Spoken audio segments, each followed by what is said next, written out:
So this is review 2.0 of the Steadfast golf shaft. This time it's stiff. Let's get started.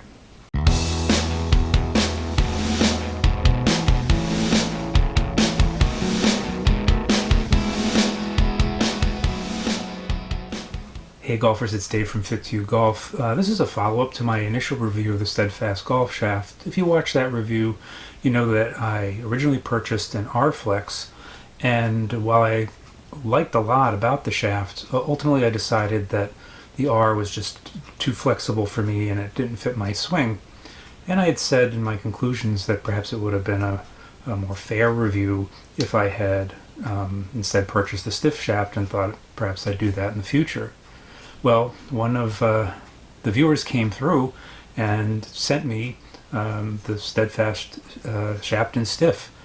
So DS, you know who you are. Thank you very much. I'm enjoying the shaft a lot. And of course this begs the obvious question, why aren't more of you sending me stuff? Quick recap of what this shaft is. This is a made in USA shaft, marketed as a premium shaft, but at a pretty reasonable price. It retails for $99, but often there's a coupon or a sale and you can get it for $79 or so. It's a graphite shaft, but it has carbon fiber in the design, and that's supposed to help create a shaft that's resistant to twisting with a low torque rating. Now, when I received the shaft, it was at a rather ambitious playing length of over 47 inches. So at the raw length of just over 47 inches, this shaft weighed 64 grams. When I installed the adapter to my multi-TC tour driver, which is what I installed this in, the shaft and adapter combination came up to 72 grams. I installed that into the TC Tour head with the 12 gram weight in it. That came to a weight of 196 grams. Just a lot of numbers, I know. At that length, it frequencied at 253, which is 6.5, so a fairly stout, stiff measurement. And with a 61 gram mid-size lambkin grip installed, it swing weighted at D4. Now, even though it's freezing cold here in the Northeast, I was able to play around with this shaft, and I'll tell you about the performance on the course in just a little bit. But first I want to put up some swings and then talk about numbers, and I did collect data using 2 different launch monitors, and I'll get into why I did that as well. But first, let me take you out to the backyard net and talk about the feel of the shaft and how it loads. So if you watched my first review, I demonstrated that there was a lot of flex in the midsection of the R flex shaft, and this one does not have nearly that much. It's got a little bit of give, but kind of a mid firmness there. This feels like 2 flexes firmer than the R flex. Feels like, with my swing speed, which is I'm swinging around 95 miles an hour in a kind of moderate transition, I can load it pretty well. I think if you have a more aggressive transition, this might be a little too flexible in the midsection. But let's hit a couple and give you some feedback.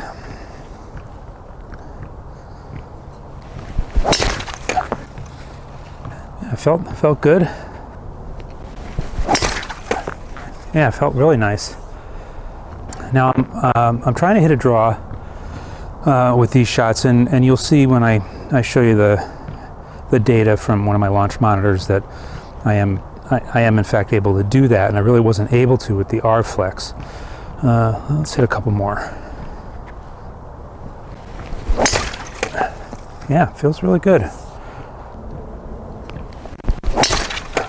Yeah, it feels really nice. Definitely worth considering if you have a swing speed and transition similar to mine. So in terms of the numbers, I collected data using 2 different launch monitors, my Mevo and my Garmin Approach R10. The reason why I wanted data from both of those radars is that I trust the Mevo more in terms of clubhead speed and spin versus the Garmin, which estimates some of those parameters. But I'm hitting into a net. I'm trying to hit a draw the Mevo doesn't tell me direction, whereas the Garmin R10 does. Now they're estimates, it's not measuring it directly, but at least I'm getting some idea of face, path, and ball direction. So I'll give you the Mevo numbers first. Swinging at 95 miles an hour, I was getting ball speeds of 134, smash factor of 1.41, carry distance of 215, launching at 16.6 degrees, spinning at just under 2,800 RPMs, and getting a peak height of 96 feet. Now, with the Garmin, I was trying to hit a draw with this driver and shaft, and when I hit the R-Flex, I couldn't predict where it was going, and I had a hard time hitting a draw with it. But with the Stiff, I was able to do that. I'll put up a couple of screenshots of some of the Garmin data just to show that I was able to hit the shot that I was trying to hit. The first one you'll see pretty decent small draw, just 9 yards offline, and pretty good face to path numbers. And then the second one, a little bit more of a pull draw. Might have found the left rough on this particular shot, but again, I just wanted to put it up to demonstrate what kind of numbers I was hitting into the net. Now, I did play around with it just today, in fact, and even though it was windy and at one point snowing sideways, I was really getting good performance with the driver. I think I'm going to keep it in my bag for a while and really give it a good try, because I'm enjoying the shaft and it's giving me good performance. Now, I don't think I gave this a rating in my first video. I was just trying to add to the information that was out there about a fairly new product. But at this point, given that I've got the flex that I think fits my swing better, I would definitely give this a birdie. I really like the way the shaft performs. I think it's a good value, especially this one since it was sent to me for free. But even at the sale price of $79, I think it's worth looking into.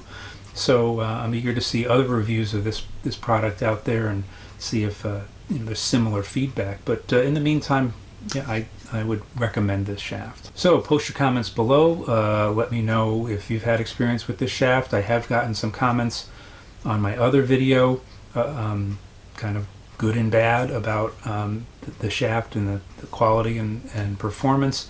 So eager to see what other golfers have experienced with this shaft.